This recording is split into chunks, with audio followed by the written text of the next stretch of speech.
একটা টাইম থাকে।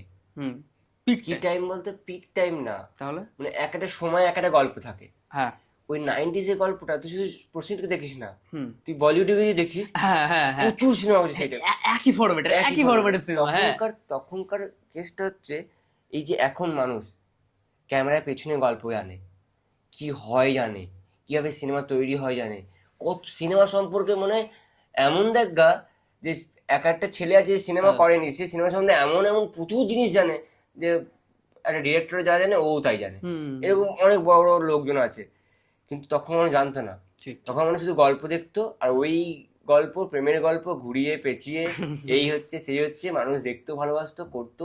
তাই তখনকার দিনে কনসিস্টেন্সিটা খুব দরকার ছিল, কিন্তু এখনকার দিনে তোমার কন্টেন্ট ম্যাটার করে, কন্টেন্ট ম্যাটার করছে, স্টোরি ম্যাটার স্টোরি করে, ম্যাটার করে। লুক ম্যাটার করে। পরের সিনেমা বড় চুল, এই সিনেমা ছোট চুল, পরের সিনেমা বড় দাড়ি, এই সিনেমা ছোট দাড়ি, পরের সিনেমায় পাগড়ি, তো এই সিনেমায় একদম চাপ দাড়ি গোপ।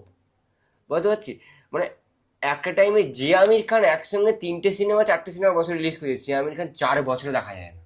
ঠিক মানে করেছে একটা করেছে করেছে। যুগ কথা বলে, একটা সময় কথা বলে।